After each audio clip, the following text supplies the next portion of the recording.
If there is a financial nuclear bomb more terrifying than the US debt, then this huge pit may be the yen debt. Now, due to a series of troubling operations by the Bank of Japan, the global financial market may be facing a crisis. The Ministry of Finance of Japan released a report in 2021 stating that the Japanese government's debt ratio accounts for 212% of GDP. This number is more than 4 times that of China and much higher than that of the United States. Japan's debt bubble seems to be beyond many people's imagination, and it is also the most indebted country among the world's major economies. So why did the Bank of Japan take such measures? Welcome to World Hotspot, where you will be able to learn about projects, cooperation around the world, and important information about China. I hope you can subscribe to me. Let us discover more interesting things around the world together. Japan's current debt crisis is very large.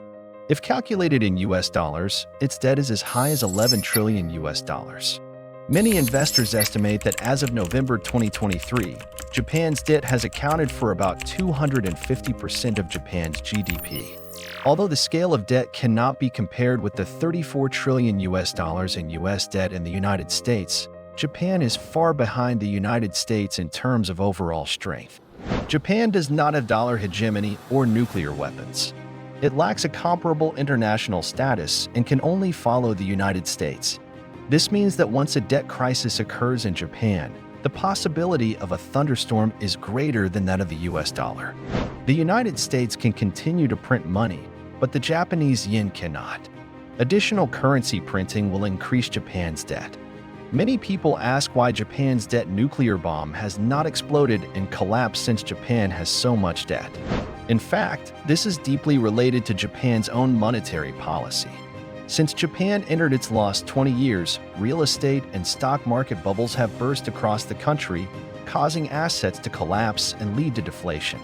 In order to stimulate the economy, the Japanese government needs to use various means to stimulate people's consumption and encourage companies to invest and produce.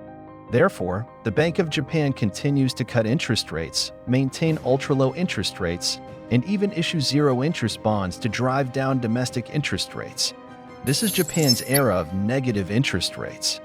To be honest, this is actually in line with Japan's national conditions. Ultra-low interest rates prevent the Japanese economy from collapsing and at least maintain relative stability. The Bank of Japan keeps interest rates near 0% for a long time by directly intervening in exchange rates and market interest rates. Even if the Federal Reserve raises interest rates to above 5%, it will not be greatly affected.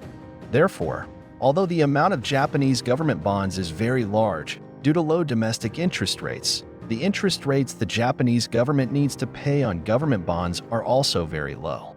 This means that although Japan's debt scale has exceeded that of the United States in proportion, a debt crisis has not broken out.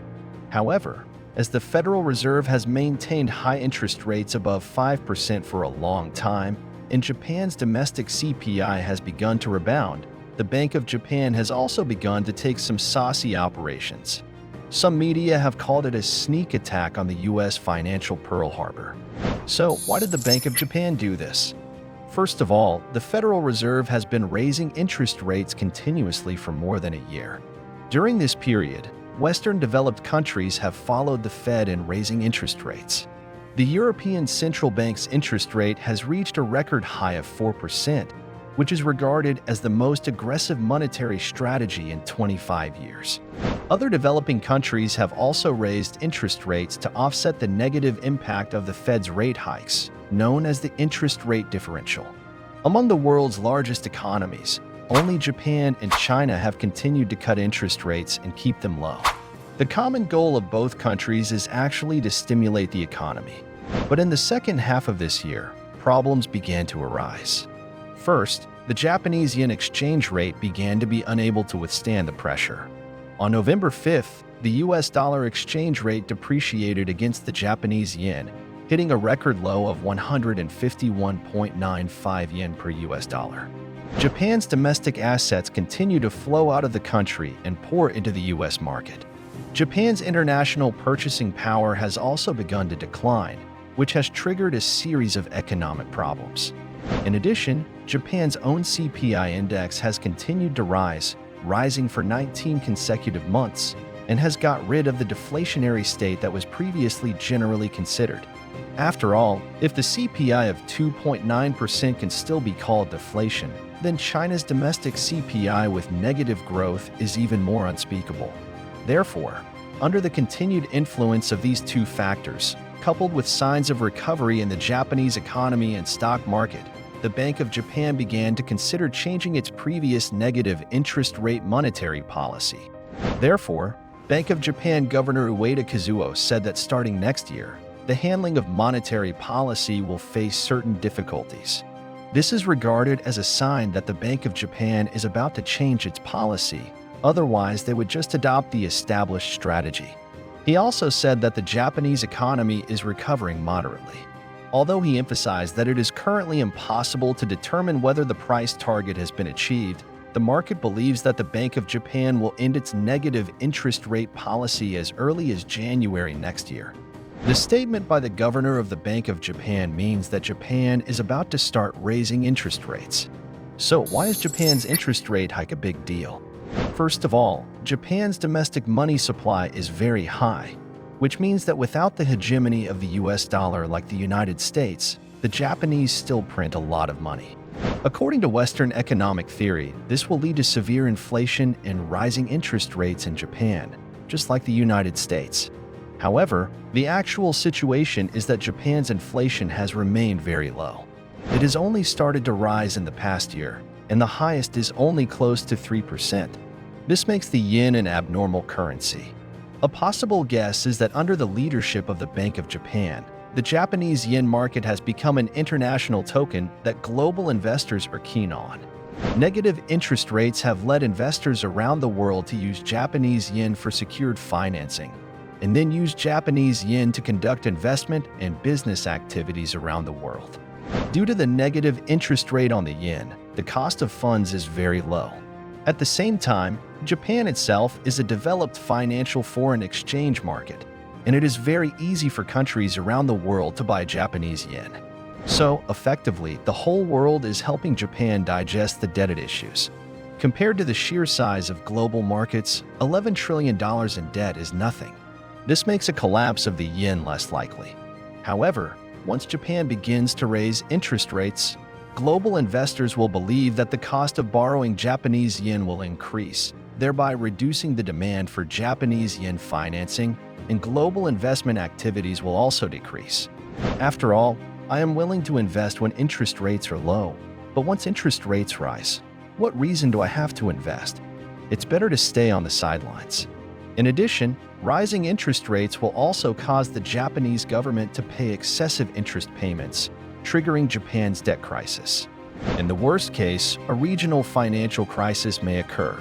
Historically, expectations of a rate hike by the Bank of Japan have led to an appreciation of the yen. One of the biggest problems with the appreciation of the yen is that it has led to a long-term economic crisis and recession in Japan under the Plaza Accord between the United States and Japan. In addition, after the Bank of Japan raised interest rates in 2006 and 2007, the subprime mortgage crisis and the global financial crisis occurred in the United States. This does not mean that Japan's interest rate hike will definitely lead to a global crisis. However, from the perspective of economic cycle fluctuations, even countries like Japan that are not sensitive to high global interest rates have begun to raise interest rates, indicating that a recession in the global economy is coming and will become very obvious next year at the latest. At the same time, we have recently conducted research on the future economic path of the United States. Various sources and expert predictions believe that the U.S. economy will experience a recession in 2024. The best-case scenario is a soft landing, a regular recession, while the worst-case scenario is a hard landing, a U.S. recession that also leads to a global economic collapse. Therefore, from a macro perspective, the global economy next year will still face the impact of the U.S. economic recession and the rare interest rate hike by the Bank of Japan. Next year's economic negatives will outweigh the positives. Therefore, We need to be prepared to deal with external risks and improve the risk resistance of individuals, families, and enterprises. Times have changed, and the days of the Big Bang are over. What is more important now is to remain stable and laugh to the end is the real winner in life.